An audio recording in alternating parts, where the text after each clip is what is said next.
الحمد للہ رب العالمین والصلاة والسلام علی سید الانبیاء والمرسلین وعلی آلہ واہل بیتہ اجمعین اما بعد اعوذ باللہ من الشیطان الرجیم بسم اللہ الرحمن الرحیم والذین جاؤوا من بعدهم یقولون ربنا اغفر لنا ولإخواننا الذین سبقونا بالایمان ولا تجعل في قلوبنا غلا للذین آمنوا ربنا انک رؤوف رحیم صدق اللہ مولانا العلی العظیم وقال النبی صلی اللہ علیہ وسلم اللہم اجعلہ ہادیا مہدیا او کما قال صلی اللہ علیہ وسلم۔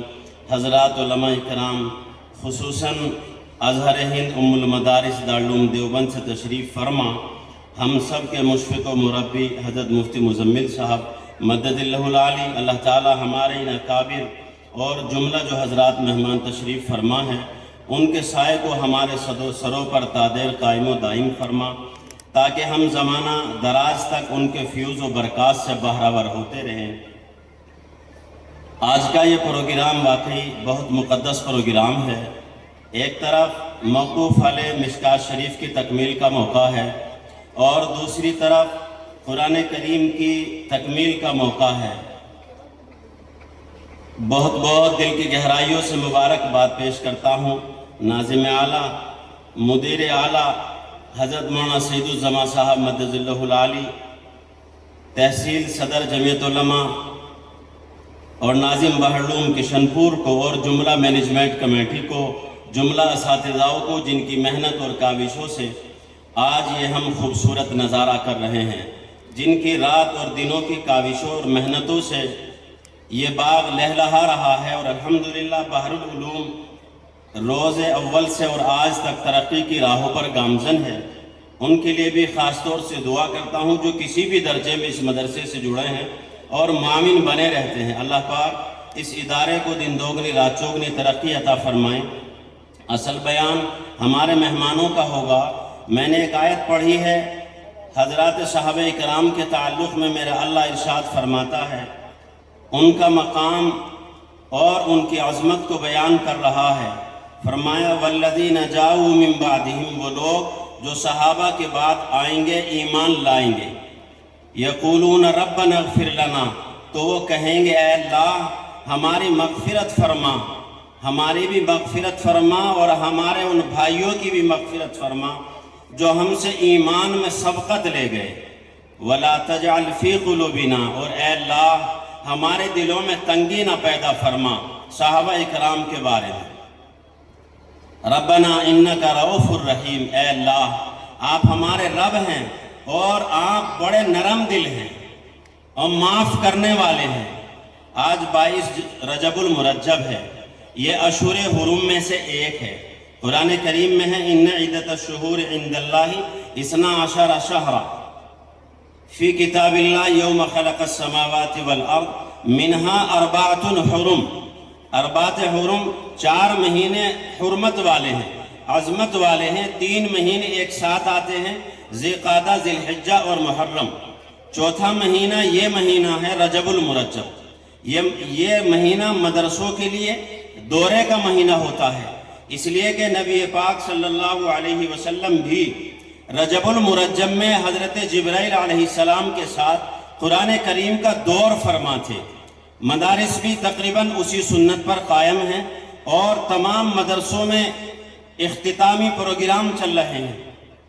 جو پورے سال قرآن پڑھتے، احادیثوں کو پڑھتے، کہیں ختم بخاری شریف کا پروگرام ہے، کہیں مشکات شریف کا پروگرام ہے، کہیں قرآن کریم کی دستار بندی ہے، تو یہ اوپر سے سلسلہ چلا آ رہا ہے۔ تو یہ رجب المرجب کا مہینہ ہے، یہ بھی حرمت کا مہینہ ہے۔ اللہ کے رسول صلی اللہ علیہ وسلم نے اس مہینے کے بارے میں ارشاد فرمایا، اللہم بارک لنا فی رجب و شعبان وبلغنا رمضان، اے اللہ ہمارے رجب اور ہمارے شعبان میں برکت عطا فرما اور ہمیں رمضان المبارک کا مقدس مہینہ نصیب فرما۔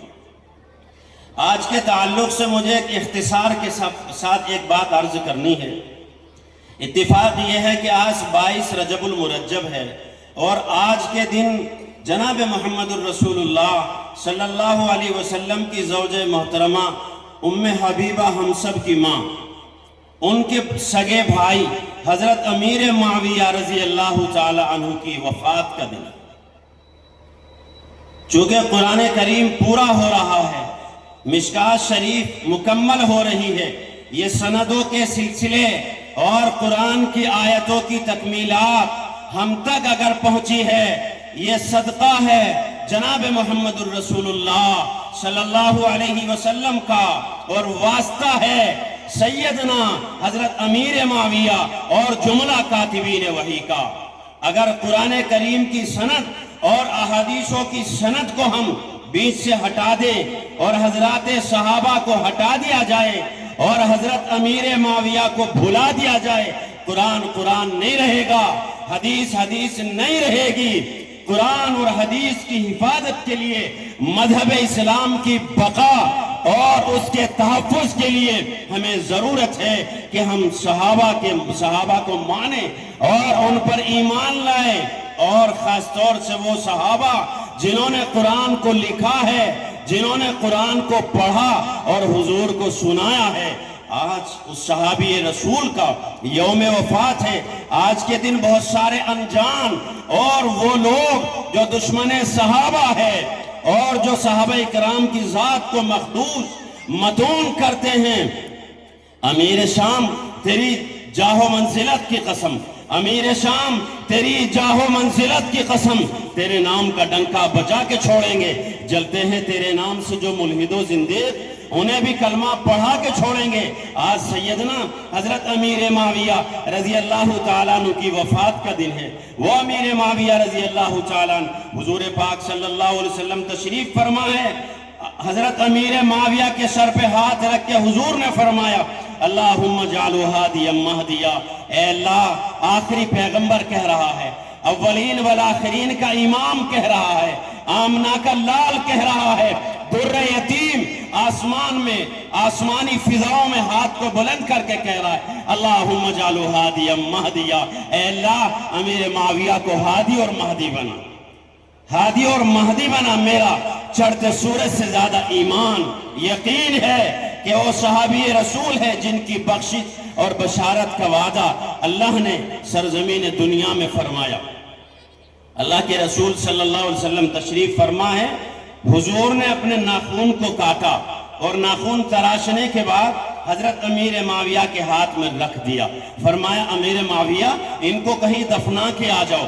حضرت امیر معاویہ رضی اللہ تعالی عنہ نے ان کا ایسا انتظام کیا، حضور کے ناخونوں کی حفاظت کا عالم، اللہ اللہ، ایسا انتظام، ایسی محبت اس کائنات میں کہاں کسی نے صحابہ کے بعد حضور سے دیکھی ہے۔ ان ناخونوں کو پڑیا میں باندھا، ان کو رکھ لیا۔ جب حضرت امیر معاویہ کا انتقال کا وقت قریب آیا، اپنے مشیروں کو بلایا، اپنے جانثاروں کو بلایا اور وہ پڑیا ان کے حوالے کی۔ جانتے ہو اس میں ہم سب کے آقا جناب محمد الرسول اللہ صلی اللہ علیہ وسلم کے ناخون مبارک ہے، اور حضور نے یہ امانت مجھے سونپی تھی، اگر اس میں خیانت ہو گئی تو مجھے اندازہ ہے کہ میرا کیا بنے گا، کیا کرنا ہے۔ حضرت امیر معاویہ رضی اللہ تعالیٰ عنہ نے فرمایا، جب میرا انتقال ہو جائے میرے سینے سے کفن کو ہٹایا جائے اور اس ناخونوں کی پڑیا کو میرے سینے پر رکھا جائے، ہو سکتا ہے کل قیامت میں اللہ یہ میری بخشش کا سامان بن جائے اور میں قبر میں بھی رہوں تو حضور کی محبت کے ساتھ زندہ رہوں، حضور کے محبت کے ساتھ زندہ رہوں۔ یہی ہوا ان کے ساتھ۔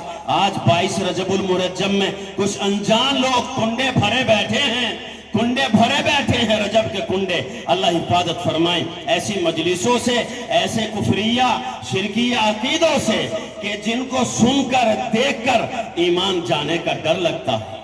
خدا را اگر ایسی مجلس سے گزر ہو جائے تو اللہ سے پناہ مانگو، ایسی مجلسوں میں کوئی شرکت کی دعوت دیں، ان سے پناہ مانگو اور اپنے ایمان کی خیر مناؤ، اس لیے کہ صحابہ اکرام کا معیار ہم سب کے لیے عدل ہے اور میزان عدل ہے۔ اگر صحابہ سے ایمان ہٹا تو ہم سب کا کام خراب ہو جائے گا۔ حضرت امیر معاویہ رضی اللہ تعالیٰ عنہ کا دربار سجا ہے۔ شاہ روم کے دربار میں ایک مسلمان کو تماچا مارا گیا۔ حضرت امیر معاویہ کا ایک مخبر وہاں بیٹھا تھا، اس نے جا کے اطلاع دی، اے امیر معاویہ، شاہ روم کے دربار میں آپ کے ایک مسلمان کو، داڑھی والے مسلمان کو، پگڑی ٹوپی والے مسلمان کو تماچا مارا گیا ہے۔ آگے اس نے کیا کہا؟ شاہ روم کے دربار میں اس مسلمان نے پٹتے ہوئے یہ کہا، اے امیر معاویہ، اس وقت عام مسلمانوں کے حکمران ہے اور ہماری حفاظت کا ذمہ آپ کا ہے۔ کہاں روم اور کہاں ملک شام۔ جب اطلاع ملی تو آپ نے ایک سپہ سالار کو بلایا، بلانے کے بعد فرمایا، لو یہ بیت المال کی چابی ہے، اس کے اندر بہت سارا خزانہ ہے۔ وہ ایک مسلمان شاہ رور کے دربار میں جس کو مارا گیا ہے، اس نے امیر معاویہ کو پکارا ہے اور دربار خداوندی کا واسطہ دیا ہے، جا جتنا بھی پیسہ روپیہ خرچ ہو اس کو چھڑا کے لا اور اس یہودی کو پابا زنجیر گرفتار کر کے لا۔ ایسا ہی ہوا، قصہ مختصر، ان کو پکڑ کے لایا گیا۔ امیر معاویہ کا دربار سجا ہے۔ حضرت امیر معاویہ نے اس مسلمان کو بلایا جو شاہ روم کے دربار میں شکایت کر رہا تھا اور حضرت امیر معاویہ کی دہائی دے رہا تھا۔ کہا، اے مسلمان، یاد ہے تجھ کو وہ شاہ روم کا دربار جب تیرے داڑھی والے چہرے پر تماچا پڑ رہا تھا اور تو نے امیر معاویہ کو پکارا تھا اور اللہ کے دربار کا واسطہ دیا تھا کہ قیامت کے دن معاویہ میں تمہاری شکایت اللہ سے کروں گا؟ یاد ہے نا وہ؟ پہچانو اپنے مجرم کو۔ یہ وہ مجرم ہے جو شاہ روم کے دربار میں تیرے چہرے پر تماچے مار رہا تھا۔ وہ دربار شاہ روم کا تھا، یہ امیر معاویہ کا دربار ہے۔ اٹھ کھڑا ہو اور اپنا انتقام لے۔ جس انداز سے اس دربار میں اس نے تیرے تماچا مارا تھا، اسی انداز پر تو بھی تماچا مار، لیکن کل قیامت کے دن اللہ سے امیر معاویہ کی شکایت نہیں کرنا۔ وہ مسلمان کھڑے ہوئے اور کہا، امیر معاویہ، میں نے اس کو معاف کر دیا۔ وہ ظالموں کا دربار تھا، یہ مسلمانوں کا دربار ہے، میں نے اس کو معاف کر دیا۔ وہ یہودی اٹھا، قدموں میں گر گیا، اللہ اللہ، مذہب اسلام اور مذہب اسلام کے ماننے والے اسی وقت کلمہ پڑھا، اشہد ان لا الہ الا اللہ واشہد ان محمد رسول اللہ صلی اللہ علیہ وسلم۔ میرے عزیزوں اور خاص طور سے یہاں کے اساتذہ، بہت بہت مبارکباد کے مستحق ہے یہ پروگرام سجایا، اور ہمارے ماشاءاللہ جتنے بھی حضرات تشریف فرمائیں، اللہ سب کی آمد کو قبول فرمائیں، اور ہمارے جتنے بھی مہمان آئے ہیں اللہ سب کی آمد کو قبول فرمائے۔ یہ چھوٹے چھوٹے معصوم بچے ہیں، بہت بڑی تعداد الحمدللہ یہاں سے قرآن کریم کے حفظ کو مکمل کر رہی ہیں۔ میرے بزرگوں اور بھائیوں، اس وقت المیہ یہ ہے، حضرت کی موجودگی میں کہہ رہا ہوں، یہ ہمارا مظفر نگر ضلع جو دارالعلوم دیوبند سے 30 کلومیٹر ہوتا ہے، مرکز نظام الدین سے 120 کلومیٹر ہوتا ہے، یعنی اس کا چرچا چار دانگ عالم میں ہے۔ حضرت اس ضلع کی رپورٹ یہ ہے اس سال کی، عربی درجات میں کل 1600 طلبہ ہے پورے ضلع میں، درجات حفظ میں صرف 3500 طلبہ، یعنی 5000 طلبہ موجود ہے یہاں کے 172 مدارس کے اندر۔ یہ یقیناً سوچنے کی بات ہے، اور اگر یہاں سے کشمیر، بہار، بنگال کے معزز طلبہ کو الگ کر دیا جائے تو یہ تعداد اور گھٹ جاتی ہے۔ حضرت دعا کریں اللہ تعالیٰ یہ تعداد بڑھ جائے، یہ تعداد بڑھ جائے، اس لیے کہ بہت ساری اکیڈمی والے میدان عمل میں ہیں۔ اور ایک صاحب کا تو میں نے اعلان پڑھا حضرت، ان کو ہر سال 5000 بچے حفظ پلس کے لیے چاہیے۔ اگر ہمارے یہ 5000 بچے پورے ضلع کے ایسی جگہ چلے گئے تو ان تکمیلات کا کیا ہوگا، اس مشکات کا، بخاری کا، ترمذی کا کیا ہوگا۔ میرے بھائیوں، اپنے بچوں کو خاص طور سے حفظ کی طرف توجہ دلائیں، اور ان سے بھی ادباً گزارش ہے کہ وہ عالمیت کی طرف بڑھے، دارالعلوم دیوبند کی طرف بڑھے، عربی درجات کی طرف بڑھے۔ یہ نہیں کہ حفظ کر لیا تو کلاسیں چھوڑ کے چلے جائے۔ اللہ کی قسم، ہماری لائن میں، علماء کی لائن میں مال کی کمی نہیں ہے، اللہ نے اتنا نوازا ہے، اتنا نوازا ہے، میرے بھائی کھا کے بھی بچ جاتا ہے۔ بہرحال وقتوں کی قلت ہے، یہ بہت ہی افسوسناک بات ہے کہ تعداد گھٹ رہی ہے۔ اللہ حفاظت فرمائے۔ جزاکم اللہ، وآخر دعوانا الحمدللہ۔